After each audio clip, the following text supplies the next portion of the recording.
شاماران چیرۆک و ئەفسانەی خوداوەندێکی کورد و مێژوە دێرینەکەی لەگەڵمان بن بۆ تێگەیشتن لەم بابەتە فەرهیە گرنگەی کورد.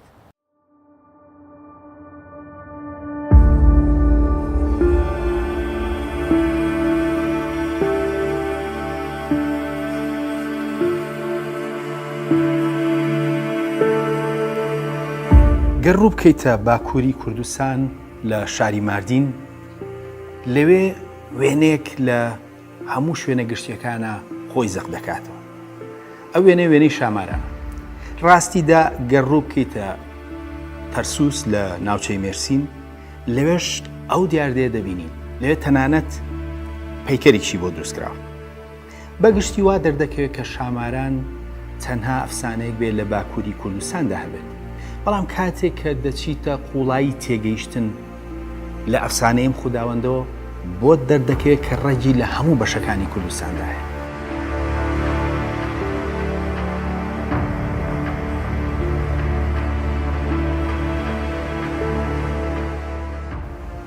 شاماران خوداوەندی زانین و پارێزەری نهێنیە لای کورد. ئەم خوداوەندە لەش و کلک و قاچەکانی مارن و سەری شاژنە. ئەمڕۆ لەم بەرنامەیەدا هەوڵ دەدەین لە قوڵایی ئەم ئەفسانەیە لە ناو کووردا تێبگەین و ئەو هەوڵانەش دەخەینە ڕوو کە دەدرێن بە ئامانجی داماڵینی لە بنەچە کوردیەکەی. وەک ئاماژەی پێکرا لە باکووری کوردستان شاماران چیرۆکێکی باو و زۆر دایکان وەک چیرۆکی شەوان بۆ مناڵەکانیان گێڕاوەتەوە. چیرۆکەکەش لە باکوور بەم شێوەیە. ڕۆژێ لە ڕۆژان کوڕێک دەبێت کە ناوی تاماس دەبێت و هەندێکیش بە جاماس ناوی دێنن. ئەم کوڕە داربڕینەوە دەکات. ڕۆژێکیان کاتێک بۆ داربڕینەوە دەڕواتە کێوەکان، لەوێ دەچێتە ناو ئەشکەوتێک و سەرچاوەیەکی هەنگوین دەدۆزێتەوە. دەست دەکات بە گەڕانی زیاتر و هەر هەڵدەکەنێت و هەر هەنگوین دەبینێتەوە. لەم سەرقاڵی هەڵکردنەدا دەکەوێتە چاڵێکی بێمنەوە. کاتێک کە تاماس لاتنە دەرەوە بێهیوا دەبێت، کونێک لە دیواری بیرەکەدا دەدۆزێتەوە کە ڕووناکی لێوە دێت. بە چەقۆکەی کونەکە گەورە دەکات و لەو کونەوە دەچێتە باخچێکی ئەفسوناویەوە کە پڕە لە گوڵی ڕێگاوڕێک. سەرەتا تاماس سەرسام دەبێت، بەڵام دواتر ترسێک دای دەکرێت لەبەرەوەی کە بە بوونەوەری نیوەژن دەورە دەدرێت. ئەو بوونەوەرانە نیوەمار بوون و قاچەکانیان چل سەرمار بوو. لە ناویان دایەکێکیان زۆر نازار بوو، لەسەر تەختێک لە تەنیش حەوزێکەوە دانیشت بوو. ئەوەیان داوای لە تاماس کرد کە لێی نزیک بێتەوە. لەو ساتەوە کە تاماس چای بە شاماران کەوتە خۆشەویستیەوە و نەیدەویست بە هیچ شێوێک ئەو بەجێ پێڵێت. ئیتر تاماس لە تەنیشتی دانیشت بوو و گوێی لێ دەگرت. لەبەرەوەی کە شاماران هێندە زمانی شیرین و خۆش بوو، چیرۆک و گێڕانەوەکان وای لە تاماس کرد بوو کە دەرکی بە کاتێپەڕین نەدەکرد. بەو شێوەیە هەموو زانست و حکمت و نهێنیەکانی ژیان فێر بوو. چیرۆک گێڕانەوەکانی شاماران 7 ساڵ بەردەوام بوو. دوای 7 ساڵ تاماس حەزی کرد کە کەسوکاری ببینێت و بگەڕێتەوە ناویان. شاماران حەزی نەدەکرد کە ئەو بڕوات، بەڵام پێی ناخۆش بوو کە یارەکەی بە دڵتەنگی ببینێت. شاماران گوتی ڕێت پێدەدەم بڕۆیت، بەڵام دەبێت گفتم پێ بدەیت نهێنی ئەم شوێنەی من بە کەس نەڵێت. ئەمجا ئامۆژگاری کرد کە لە بەردەم خەڵکی تردا خۆی نەشوات، دەنا بە بەرکەوتنی ئاو پێستەکەی وەک کاژی ماری لێ دێت و خەڵک بە نهێنیەکەی دەزانن. تاماس گەڕایەوە بۆ ناو کەسوکاری و بۆ چەندین ساڵ ئەو نهێنیەی لە خەڵک شاردەوە. ڕۆژێک پاشای وڵات تووشی نەخۆشیی کوشندە دەبێت. وەزیر کە کەسێکی پیاوخراپە دەڵێت تەنها چارەسەر خواردنی گۆشتی شاماران. بۆیە وەزیر فەرمان دەدات بە هەمووان کە بچنە ناو حەوزێ ئاوەوە بۆ ئەوی بزانرێت کێ شوێنی شاماران دەزانێت. وەزیر لەم هەوڵەی مەبەستی لەوە نەبوو خزمەتی پاشا بکە، بەڵکو بەهۆی خواردنی شامارانەوە دەویست هەموو نهێنی و زانینی جیهانی دەست بکەوێت. سەرەتا تاماس نەویست بچێتە ناو حەوزەکەەوە بۆ ئەوی کە بتوانێت نهێنیەکەی شاماران بپارێزێت، بەڵام چارەی نەما و سەربازەکان هەڵیانە ناو ئاوەکە و پێستی تاماس بە کاژی مار دەرکەوت و دەست بە نهێنیەکەی ئاشکرا بوو. دوای ئەوە سەربازەکانی خەنە ژێر ئەشکەنجەوە بۆ ئەوەی کە شوێنی شامارانیان بۆ ئاشکرا بکات. هەرچەندە تاماس نێویست کە نهێنیەکانیان پێ بڵێت، بەڵام لە کۆتاییدا ناچاریان کرد کە شوێنەکە ئاشکرا بکات. دوای ئەوە سەربازەکان دەچن بۆ ناو بیرەکە و شاماران لەوێ دەگرن. کاتێک کە تامات شاماران دەبینێت هەز بە شەرمەزاریەکی زۆر دەکات، بەڵام شاماران پێی دەڵێت کە لۆمەی خۆی نەکات و هەڵی ئەو نەبوو. شاماران پیلانێک دادەنێت بۆ ئەوەی کە نهێنی و زاناییەکەی بدات بە تاماسپی خۆشەویستی. بۆیە شاماران لە کۆشتی پاشادا ڕایدەگەێنێت. هەر کەس کلکم خوات ئەوە هەموو نهێنی و زاناییەک وەردەگرێت و ئەوەی کە لەشم خوات چاک دەبێتەوە و ئەوەی سرم خوات دەست بەجێ دەمرێت. دواتر دوایەوەی کە وەزیر ئەوەی گوێلێ دەبێت، شاماران دەکاتە 3 بەشەوە و فەرمان دەکات کە ئەو 3 بەشە بکوڵێنرێت. کاتێکە گۆشتەکە دەکوڵێنرێت، وەزیرە پیاوخراپەکە لە کلکی دەخوات. تاماسپیش کە خۆی بە تاوانبار دەزانێت بەرامبەر بە شاماران و دەیەوێت بمرێت، لە سەرەکەی دەخوات و پادشاش بۆ چاکبوونەوە لە لەشەکەی دەخوات. پیلانەکەی شاماران کار دەکات و دەست بەچێ وەزیرە پیاوخراپەکە دەمرێت. پادشا چاک دەبێتەوە و تاماسپ هەموو زانای و نهێنیەکانی شاماران وەردەگرێت و دەبێتە لوقمانی حەکیم. ئەو حەکیمەی کە گیا و درەختەکان گۆرانی بۆ دەڵێن و نهێنیە پزیشکەکانی خۆیانی بۆ دەخەنە ڕوو. لە هەمان کاتدا دوای مردنی شاماران ڕۆحەکەی دەگوێزرێتەوە بۆ کچەکەی. ئەم چیرۆکە بە شێوەی جیاوازە ناو کورداندا لە باکووری وڵات دەگێڕێتەوە. وەک دەبینرێت چیرۆکێکی دێرین و سەرنڕاکێش لە ناو کووردا لەسەر شاماران هەیە. لەوەچێ لە ڕابردوودا بایەخێکی زیاتر بە شاماران درابێت لە ناو کووردا و چیرۆکی زیاتری لەسەر بوو بێت، بەڵام ئەم چیرۆکانە بزر بوو بێتن. لەبەرەوەی چیرۆکێکی تریش لە ناو کووردا چیرۆکێکی جیاواز هەبووە لەسەر شاماران کە لە پەرتووکێکدا تۆماری هەیە. نووسەرێک هەیە بە ناوی ڕافایل ئیمانوێل کە خەڵکی کوردستان بووە، بەڵام لە ئەمریکا و کەنەدا ژیاوە. ئەو لە ساڵی 1960دا چیرۆکێک بە زمانی ئینگلیزی لە وڵاتی ئەمریکا بڵاو دەکاتەوە بە ناونیشانی مستیلەی شاماران، چیرۆکێک لە چیاکانی کوردستانەوە. شتێکی ئەوتۆ سەبارەت بە ڕافایل خۆی نازانرێت، بەڵام لێکێک لە پەرتووکەکانیدا کە پێشکەشی دایکی کردووە ئاماژەیەک بە بنەچەی خۆی هەیە. ناوی دایکی گوڵ هورمرز میرزا بووە و خەڵکی جێڵووی ناوچەی هەکاری بوو و ئەو نووسیەتی جێڵوو لە کوردستان. جارێکی تریش پەرتووکێک پێشکەشی ئاشووریەکانی هاوخوێنی دەکات بەوتەی خۆی لە کوردستان. بەمانەدا دەردەکەوێت کە ئەو کریسیانی ئاشووری خەڵکی هەکاری بوو بێت. ئەو لە ساڵی 1949 حوت پەرتووکی چیرۆکی دێرینی کوردستانی بڵاو کردوتەوە و لە هەموو چیرۆکەکانیشی نووسیوە چیرۆکێک لە چیاکانی کوردستانەوە. چیرۆکی مستیلەی شامارانی ڕافائیل بە تەواوی جیاوازە لەوەی تاماسپ. ئەم چیرۆکێکی ڕۆژهەڵاتیانەیە و ئاماژە بە مستیلە ئەفساناویەکەی شاماران دەکات کە دەدرێت بە پاڵەوانی چیرۆکەکە کە لە پاداشتی بەخشندەی و چاکەیدا ئەوەی پێدەدرێت. واتە وانەی پشت چیرۆکەکە بە ڕاگررتنی چاکە و بەخشندەیە. لەم بەرنامەیەدا ناکرێت کە وردەکاریەکانی چیرۆکەکەی ڕافائیلیش بخەینە ڕوو. بەڵام ئەوەی کە گرنگە دیسان ئەوە دووپات دەبێتەوە کە شاماران چیرۆکێکی کوردیە و ڕافائیل بە چیرۆکی چیاکانی کوردستان بڵاوی کردوتەوە کە دیارە بە منداڵی لە هەکاری ئەو چیرۆکیان بۆ گێڕاوەتەوە و ئەو کردوێتی بە ئەنگلیزی و بڵاوی کردوتەوە. ئەمڕۆ نازانرێت سەرەتاکەی ئەفسانەی شاماران سەری هەڵداوە. ئەفسانەی شاماران بەشێکە لە وێژەی زارێکی کوردی و دەستنیشانکردنی مێژوویەک بۆ ئەو وێژەیە کارێکی گران دەبێت. سەرڕایەوە کە سەیری ڕوخساری شاماران دەکەین و ئەو بیر و باوەڕ و ئەفسانەی لە پشتیوەتی دەری دەخات کە ئەم ئەفسانەیە دەشێت تەمەنی هەزاران ساڵ بێت. سەرڕایەوانە هەمووی کاتێک کە بە دوای مێژووی شاماراندا دەگەڕین ئێمە سەرەدایەکمان دەست دەکەوێت. کۆنترین وێنە کە هەتاوەکو ئەمڕۆ بناسرێت و بە تەواوی شاماران بێت لە شاری ئانی دۆزراوەتەوە لە ئازربایجان و تەمەنی نزیکی 1000 ساڵێک دەبێت. ئانی لە سەدەی نۆهەمەوە سەرچاوەی لەسەر و سەردەمانێک لە ژێردەستی دەوڵەتی کوردی شەدادیدا بووە. واتە ناوچەکە کوردی تێدا بوو و ئێستاکەش مزگەوتی مەنوچەهری شەدادی کورد پاژماوەکەی لێ ماوە. ئەمڕۆ هەڵکەنراوەکەی شاماران لە مۆزەخانەیەکە لە باکووری کوردستان کە بە قارز یا کارز دەناسرێت. مار لە هەموو کوردستاندا ڕۆڵێکی تایبەتی هەیە و شاماران لە باکووری کوردستان و لە بەشەکانی تری کوردستانیش بە شێوەی جیاواز دەردەکەوێت. بەڵام بەشێک لە منداڵانی کورد لە باکوور دایکیان ئەو چیرۆکەی بۆ گێڕاونەتەوە و یادەوەری منداڵیان لە تەکیدا هەیە. بەو جۆرە لە هەزری زۆر منداڵی باکووردا چیرۆک و ڕوخساری شاماران چەسپیوە و بە پێی بەڵکەکان ئەوە لە ڕابردوودا لە هەموو کوردستان هەبووە. سەر ڕایڕەگ و ڕیشەی دێرینی ئەم ئەفسانەیە لە ناو فەرهەنگی کوردیدا، بەڵام لە وڵاتی تورکیادا لە هەوڵی ئەوەدان کە ئەمە بگۆڕن. ئەوان دەمێکە خەریکیەوەن ئەم ئەفسانەیە بکەن بە هی تورک و هێندە دووبارەی بکەنەوە کە خۆیان و خەڵکیش بڕوا بکەن.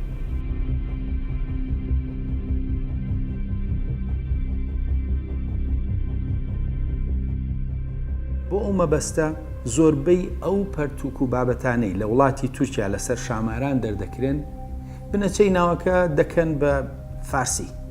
ئەمە سەرڕاوی کە بەڵگە لە ناو فارسەکاندا نییە لەسەر شاماران. ئەوان دەیانەوێت ئەم بەشە گرنگەی فەرەنگی کوردی لە بەرگە کوردیەکەی داماڵن و چیرۆکەکە بکەن بە تورکی و ناوەکەشی بە فارسی. بەڵام با بەیەکەوە سەیری سەرچاوەکان بکەین، بزانین سەرچاوە زمانەوانیەکان و مێژوویەکان چیمان لەسەر شاماران پێ دەڵێن. وەک ئاماژەی پێکرا، ئەمڕۆ گەربابەتەکان لەسەر شاماران خوێنیتەوە لە وڵاتی تورکیا، هەمووی سەرەتا دەڵێن کە گوایە شاماران ناوێکی فارسی. ئەوەی بۆ تورکەکان گرنگە ئەم سامانە فەرهەنگیە لە کورد دوور بخەنەوە. ئیترکەی تر بکەنە خاوەنی ئەوە گرنگ نییە بۆ ئەوان. بەڵام لێکدانەوەی ناوەکە دەری دەخات کە هەموو ئەم هەوڵانە جگەل لە دزیەکی بێبنەما هیچ شتێکی تر نین. ئەگەر سەیری ناوی شاماران بکەین دەبینین ناوەکە لە سێ بەش پێک هاتووە: شا، مار لەگەڵ پاشگیری کۆی ئان. لە کوردیدا وشەی شا ئاماژەیە بە پادشا و بۆ شاژنیر بەکاردێت. بەشەکانی تری ناوەکە ناوی مارە بە شێوەی کۆ. شاماران لە کوردیدا دەشێت ئاماژە بێت بۆ ئەو شاژنەمارەی وێنەکە و وشەی شامار مانای هەژدیهاژ دەدا. واتە لای کورد ناوی شاماران ئاماژەکردنە بەو بوونەوەرەژنە و شامار هەژدیها خۆیەتی. مەرج نییە هەموو شامارێک ئاماژە بێت بەو بوونەوەرە، لەبەرەوەی وەک ئاماژەمان پێکرد شامار هەژدیها لە کوردیدا. ئەگەرم ناوە فارسی بواە ئەوە دەبوو لە بری شا کە بۆ ژن لەوێدا بەکارهاتووە مەلیکە یا شەهبانوو بەکاربهێنرێت و لە بری ماران مارها بەکاربێت و بەو جۆرە ناوی شاماران لە فارسیدا دەبێتە شەهبانوویە مارها یان مەلیکەیە مارها، کەوە دڵنیای دەکاتەوە ناوەکە بە هیچ شێوەیەک فارسی نییە و تەنها لە زمانی کوردیدا بەو شێوەیە دەنووسرێت و ئەو مانایە دەدات. ئەوەی مای سەرنجە ناوی کوردی شاماران دەشێت کە خەڵکانی وەک هوری، هیتی و شارستانیەتەکانی تری ناوچەکە لە ماناکەی گەیشت بێتن.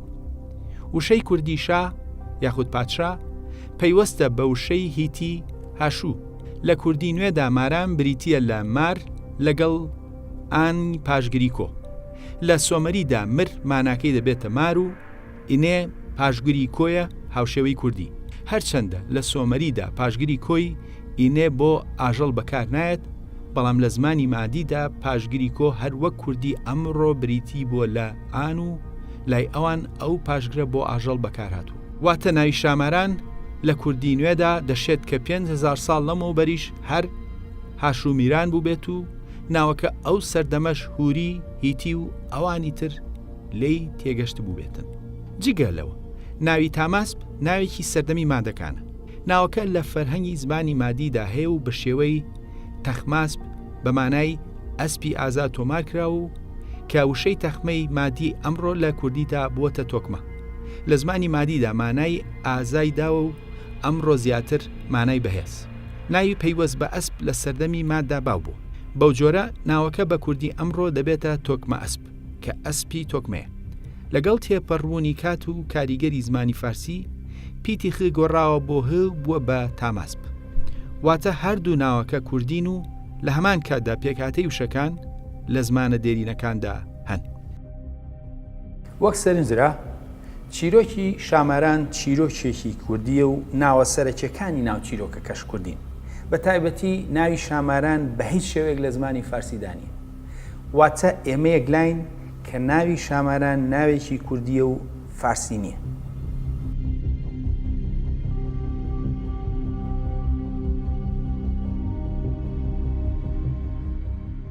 جگە لەوە زۆر جار مار لە ناو فەرهەنگەکانی تردا ڕۆڵێکی نەرێنی هەیە، بەڵام لای کورد ئەو ڕۆڵە ئەرێنیە و لە ئەفسانەی شامارانیشدا وەکو بینیمان ئەو خوداوەندی زانین و پارێزەری نهێنیە و ڕوخسارێکی جوانیشی هەیە.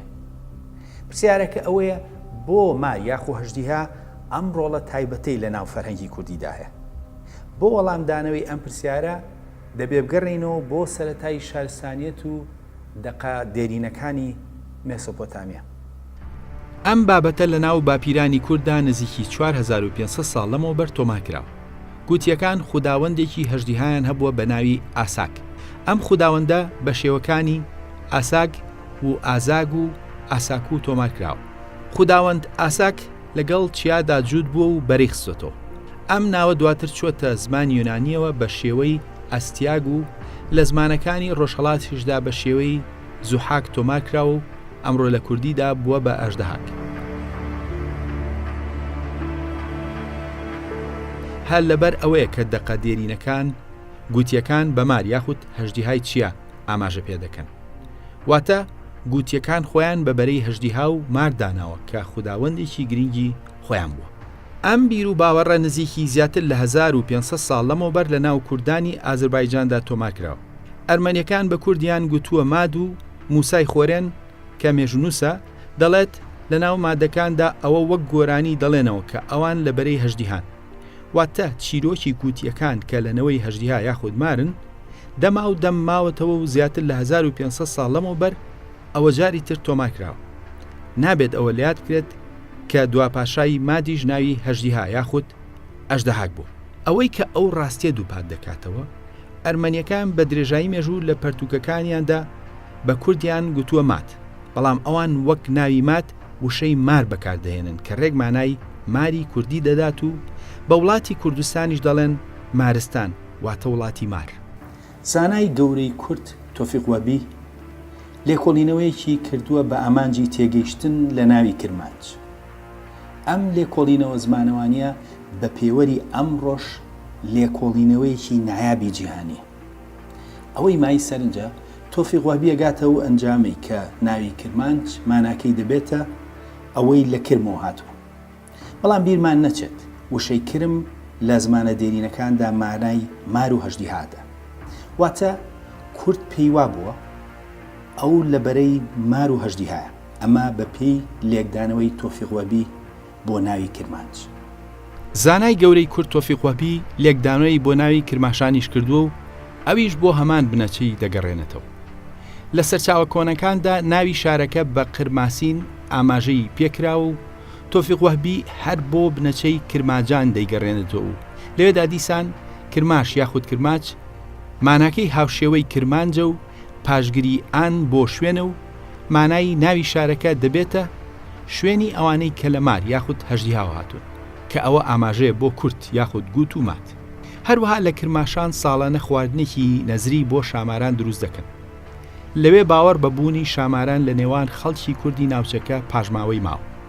ئەوان پێیان وایە کە شاماران فەرمانڕەوای جیهانی مارەکانە و دەسەڵاتی کاروباری مارەکان و گەزۆکەکان لە دەستی ئەودا. بۆیە ژنانی هەر بنەماڵێک هەر ساڵە خواردنێک دەکوڵێن و نەزری دەکەن بۆ شاماران.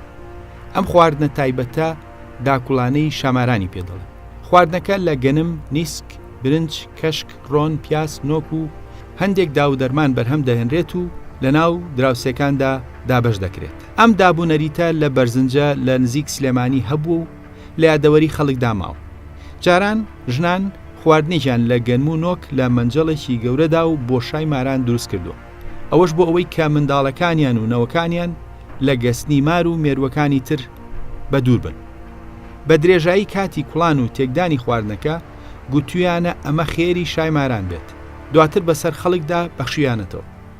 چیایەکیش لە ڕۆژهەڵاتی کوردستان لە پارێزگای کرماشان هەیە کە ناوی چیای شامارانە. ئەوە جگەلەوەی کە وێنەی شاماران لەسەر سندوقی نوێن و بەڕا لە باشوور و ڕۆژهەڵات لەسەر قوماش و قاڵی چنراوە و هەڵواسراوە. هەروها وەک پێشتر ئاماژەمان پێکرد کە لە باکووری کوردستان لە ماردین و تەرسووس ئەفسانەکە زۆر لە ناو خەڵکدا باوە و لە تەرسووس پەیکەرێکشی بۆ دروستکراوە. جگەلەوە قەڵایەک لە تەرسووس لە باکوور هەیە بە قەڵای ماران دەناسرێت. بە تورکی ناوەکەیان کردوتە یاڵانکاڵێ کە هەمان مانە دەدا. ئەوەی مای سەرنجە لە ساڵی 927 زاینیدا واتە نزیکی 1100 ساڵ لەمەوبەر میرێکی کورد بە ناوی ئیبن زەحاک واتە کوڕی هەژدیها یاخود ئەژدەهاک لە قەڵایەک لە تەرسوس حکومڕان بوو. دواتر سوپای عەرەبەکان هێرشیان بۆ بردووە و قەڵاکەیان داگیر کردووە و خۆشیان کشتووە. ئەوەی کە بۆ ئەم بەرنامەیە گرنگە ئەوەیە کە ئەو میرە ناوی کوڕی هەژدیها یاخود شامار بوو کە ئەوە دیسان پیرۆزیمار و هەژدیها لە ناو کووردا دەسەلمێنێ. هەروەها خەڵکی ناوچەکە دەڵێن شاماران لە قەڵای ماران بووە. دیارە لە ڕابردوودا قەڵای شامار بووە کە ڕێک مانای هەژدیهای هەیە لە کوردیدا. بەو جۆرە بە پێیناوی قەڵاکە وا دەردەبێت کە هەر قەڵای کوڕی هەژدیها یان ئیبن زەحاکی کورد بێت کە ناوەکەی بەو جۆرە مابێتەوە. دەبێت بیرمان نەچێت کە پێش ڕەشە کوژی کوردان زیاتر لە 800 ساڵ لەمەوبەر بە دەستی تورک ئەو ناوچانەی سەردەریا زۆرینە کوردی بووبوون. ئەمانە هەمووی ئەوە دووپات دەکەنەوە کە ئەم بیر و باوەڕێی گوتیەکان چۆن هەتاوەکو سەردەمی نوێ لە ناو کووردا ماوەتەوە و بە شێوەیەک کە ناوی بەشێک لە نەتەوەکە بریتیە لە کرمانج کە ماناکەی دەبێتە ئەوەی لە ماریان هەژدیهاوە هاتووە و ئەرمەنیەکان نەتەوەی کورد بەمار ناوبێن. واتە شاماران و هەژدیها و مار لە ناو دڵی فەرهەنگی کوردیدا، لە ناو بەڕە، چیا، خۆراک، چیرۆک، بیر و بڕوادا دەبینرێت و تەنانەت ناوی نەتەوەکەش بەسراوەتەوە پێوە. کورد و شاماران لە یەکتری جودا ناکرێنەوە. لەوە دەچێت کە ئەو چیرۆکەی لە سەرچاوە عەرەبیەکانی سەردەمی ئیسلامدا هەیە کە کورد بۆ نەوەی جن دەگەڕێننەوە هەر بۆ ئەو مار و هەژدیهایە بگەڕێتەوە. کوردی دێرین بە شانازیەوە خۆی بەبەرەی هەژدیها و ماردانەوە، بەڵام لەگەڵ تێپەڕبوونی کات و گۆڕانکاری بۆچوونی کۆمەڵگەدا چیتر ئەو بیر و بڕوایە مانە ئەرێنیە پڕ شانازیەکەی ڕابردووی نەماوە و ماناکەی گۆڕاوە و کورد وازی لە بۆچوونەکەی خۆی هێناوە. بەڵام لە هەموو شوێنێکی فەرهەنگی کوردیدا پاژماوەی ماوە. لە سەرچاوە عەرەبیەکانی سەردەمی ئیسلامدا پاژماوەکەی بەو شێوەیە ماوە کە کورد لە نەوەی جنە. ئەوەش بنچە مێژوویە ڕاستیەکەیەتی. هەمیشە ئاینە کوردیەکان زیاتر شوێنی پاراستنی فەرهەنگی کوردی بوون. لەبەرەوە ئەم بابەتانە لە ناو ئەواندا زەقتر دەردەکەوێت. لە ناو ئێزدیەکاندا پەیکەرێکی پیرۆزی مار هەتاوەکو ساڵی 1892 پارێزراوە. ئەو پەیکەرە دواتر لەلایەن سوپای عوسمانیەوە بە تاڵانی برا. بەداخەوە هەتاوەکو ئەمڕۆ ئەو مارە کانزاییە بێسەر و شوێنە. خۆشبەختانە لە ناو ئێزدیەکانی ئەرمینیادا هەژدیهایەکی کانزایی هەیە کە هەتاوەکو ئەمڕۆ پارێزراوە. ئەمڕۆ هەژدیهایەک لە ناو بنەماڵەی حەسەن تامۆیان هەیە کە بنەماڵەیەکی شێخی ئێزدی ئەرمینیان و بنەچیان بۆ سنجار دەگەڕێتەوە. ئەو هەژدیهایە لای ئەوان هەڵگیراوە و پارێزراوە و هەتاوەکو ئەمڕۆ لە ڕێوڕسمی ئاینی و چارەسەری نەخۆشیدا سوود لەم هەژدیهایە وەردەگرن و مامەڵەی پیرۆزی لە تەکدا دەکەن. شێخ حەسەن دەڵێت ئەو هەژدیهایە لە باو باپیرانیەوە بۆی ماوەتەوە و هەرچەندە ڕوخساری ئەو هەژدیهایە لە شێوەدا لە مارەکەی لالش جودایە، بەڵام ئەو پێی وایە کە ئەوان هەمان شتن. ئەمڕۆ هەندێک لە کوردانی ئێزدی لە ئەرمینیا ڕوو دەکەنە شێخ حەسەن بۆ ئەوەی کە چارەسەر لەو هەژدیهایە وەربگرن کە ئەوان بە پیرۆز دەیبین و پاشماوەی بیر و باوەڕی تەمەن هەزاران ساڵی کووردە. تەنانەت لە چیرۆکی نوحی ئێزدیەکاندا کە یاقوتی حەمەویش زیاتر لە 700 ساڵ لەمەوبەر دەچێتە سنجار ئاماژە بە بەشێکی دەکات، دەڵێت کاتێک کە کەشتەکەی نوح بەرچیای لالش دەکەوێت و کون دەبێت مارێک کوونەکە دەکرێت بۆ ئەوەی کە ئاو نێتە ناو کەشتێکەوە. ئەمڕۆ ئێزدیەکان وێنەیەکی ئەو چیرۆکیان کێشاوە، واتە مار لە ناو کووردا لە چیرۆکە ئاینەکانیشدا ڕۆڵێکی ئەرێنی و باشی هەبووە. ڕێکەوت نییە کە لە بەردەم دەرگای لالشدا مارێک هەیە و هەر کەسێت دەچێتە ژوورەوە سەرەتا دەبێت ماچی مارەکە بکات و لە شوێنی تریشیاندا مار هەیە. جگەلەوە لە ئاینی یارسانیشدا ئاماژە بە شاماران کراوە. بۆ نمونە تەیموور بانیارانی کە یەکێک لە زاتە مەزنەکانی ئاینی یارسانە نزیکی 200 ساڵ لەمەوبەر لە کڵامێکدا ئاماژە بە شاماران دەکات.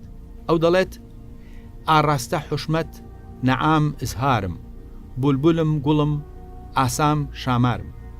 هەرچەندە هەندێک کەسایەتی پسپۆڕ و تایبەتمەندی یارسانەکان لێکدانەوەی شمشێر بۆ ئەو شامارە دەکەن، بەڵام ئەمانە هەمووی بۆ ئەو بیر و بۆچوونە دەگەڕێتەوە کە هەژدیها خوداوەندی سەرەکی کورد بوو و بە پیرۆز سێکراوە. ئەوە دابوونەریتێک بووە کە دەشێت تەمەنی زیاتر لە 10,000 ساڵیش بێت و هەڵقوڵاوی ناو چیاکانی زاگرۆز بوو بێت. بەڵام وەک تۆمار زیاتر لە 4200 ساڵ لەمەوبەر تۆمار کراوە. کەواتە لە بیر و بڕوای باو باپیراندا هەزاران ساڵ لەمەوبەر هەژدیها خوداوەندی سەرەکی بوو و ئەویان خۆیان بە بەرەی مار و هەژدیها دانەوە و بە پیرۆ سێریان کردوون. ئەو ڕاستیە لە هەموو قۆناغێک و لە شوێنەوار و چیرۆک و لە ناو ئاینی کوردیدا خۆی بەرجەستە کردووە. سەرڕایەوە نەتەوەکانی دراوسێ لە هەوڵی ئەوەدان ئەم بەشە گرنگەی فەرهەنگی کوردی خۆیان کەن بە خاوەنی. لە وڵاتی تورکیادا بۆ مەبەستە ئەڵقەیەک لەسەر نێتفلیکس بەرهەمهێنراوە، ئەویش بە ئامانجی ئەوەی کە داستانی شاماران لە داستانێکی کوردیەوە بکەن بە تورکی. تورکەکان خۆیان خەڵکی ڕۆژهەڵاتی ناوەڕازنی، نزیکی 1200 ساڵێکە ڕویان کردوتە ناوچەکە، لەبەرەوە هەمیشە لە هەوڵی ئەوەدان کە خۆیان بکەنە خاوەنی فەرهەنگی خەڵکە ڕەسەنەکەی ناوچەکە، بە تایبەتی کورد کە خاوەنی فەرهەنگێکی دێرین و دەوڵەمەند. ئەوان ئاگاداری ئەوەن کە هیچ شتێک هێندەی میدیاکاریگەر نییە، لەبەرەوە لە ساڵی 2023ەوە زنجیرە درامایەکیان بەرهەم هێناوە بە ناوی شاماران، بە ئامانجی بە تورکیکردنی ئەم فەرهەنگە کوردیە. کرۆکی ئەم زنجیرەیە ئەفسانەی شامارانی کوردانە، بەڵام تورکەکان بەرگێکی تورکی نوێی لەبەردەکەن. بابەتی زنجیرەکە نوێیە و فەنتازیایە و بەسراوەتەوە بەو ئەفسانە بنەچە کوردیەوە. تورکەکان دەیانەوێت لە ناو هزری تاکی کووردا ئەو چیرۆکە کوردیە بسڕنەوە و ڕوخسارێکی نوێی تورکی بخەنە شوێنی، ئەوەش بە ئامانجی داماڵینی فەرهەنگی کوردی لەلایەنە دەوڵەمەندەکانی. بەو جۆرە بەو هەنگاوایان ئەو چیرۆکە کۆنە کە لە هزرینەوەیەکی کۆنتردا کە کوردیانە تۆمارکرا بوو ئەمڕۆ لە هەوڵی ئەوەدان بکرێتە تورکی. دیارە میدیای تورکی زۆر لە میدیای کوردی بەهێزترە و ئەم هەوڵانش بە پیلانێکی داڕژاو دەکرێت.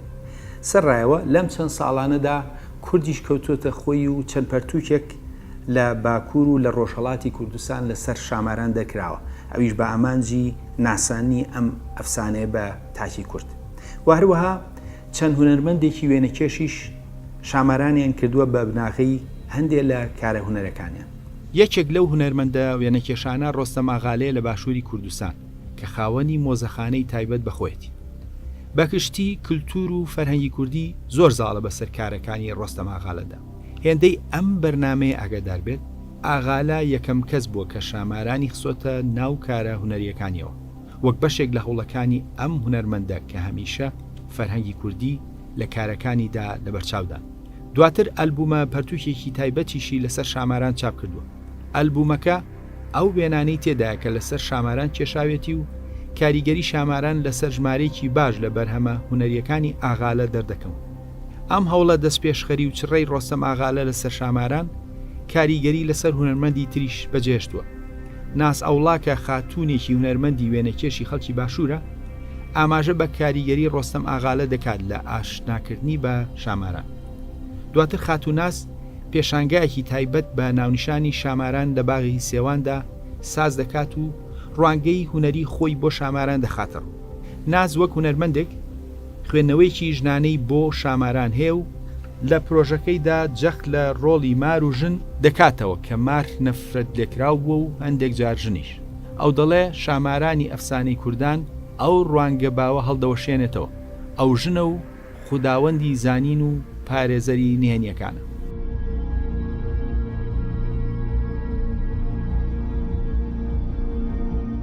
لە باکووری کوردستانیش خاتوونێکی تر شامارانی خستۆتە کارە هونەریەکانەوە. زەرەدۆخان هونەرمەندێکی خەڵکی باکوورە و وەک منداڵێکی باکوور لە منداڵیەوە کاریگەری چیرۆکەکانی شامارانی لەسەر بووە کە دایکی بۆ گێڕاوەتەوە. لە هەمان کاتدا وەک کەسێکی چالاکوانی کورد چەند ساڵێک لەسەر چالاکیە فەرهەنگیە کوردیەکانی ڕوبەڕی زیندان بۆتەوە. زەهرە لە ڕێی شامارانەوە دەیەوێت گوزارش لە بۆچوونی خۆی بکات وەک ژنێکی کورد و تاکێکی کورد کە چەندین ساڵی لەسەر کاری فەرهەنگی لە زیندانی تورکاندا بەسەر بردووە. لەم چەند ساڵانەدا هەندێک هەوڵ دراوە لە ڕۆژهەڵات و باشووری کوردستان بە ئامانجی زیندووکردنەوەی ئەم ئەفسانە کوردیە کە ڕێگی بۆ هەزاران ساڵ دەگەڕێتەوە. بەڵام ئەم هەوڵانە هێشتا لە ئاستی گرنگی ئەفسانە دەرینەکەدانی. دەبوو هەموو منداڵێکی کورد بە ئەفسانەی شاماران ئاشنا بووە. فەرهەنگی کوردی فەرهەنگێکی دەوڵەمەندە. ئەمە شەر قسە نییە. لەبەری کاتێک هەر بەشێکی سادەی ئەم فەرهەنگە دەخەینە ژێر لێکۆڵینەوە، ئەوا جیهانێکی گەورە و دەریایەکی دەوڵەمەند لەم فەرهەنگە دەکەوێتە ڕوو کە هەموو بەشەکانی بەیەکەوە گرێدراوە.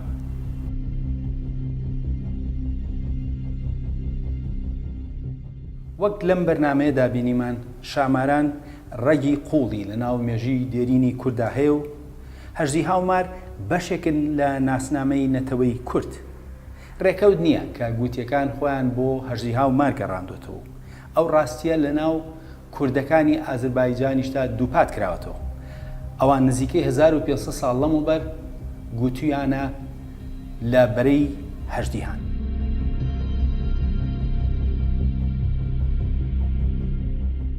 ئەو ڕاستیە لە ناو ئێزیەکانیشدا دەکەوێتە ڕوو. لە ڕابردوودا لە ناو ئەواندا مارێکی کانزایی پیرۆز هەبووە کە دواتر عوسمانیەکان بە تاڵانی بردویانە. خۆشبەختانە ئەم ڕۆژە ناو ئێزدیەکانی ئەرمینیادا هەژدیهاکی کانزایی پیرۆز پارێزراوە و هەروەها لە بەردەم دەرگای لاژیشدا ڕەشمارێک بە دیوارەکەوەیە کە هەچ کەس بچێتە ژوورۆ لە پێشدا دەپێت ئەو مارە پیرۆزە ماچ بکات.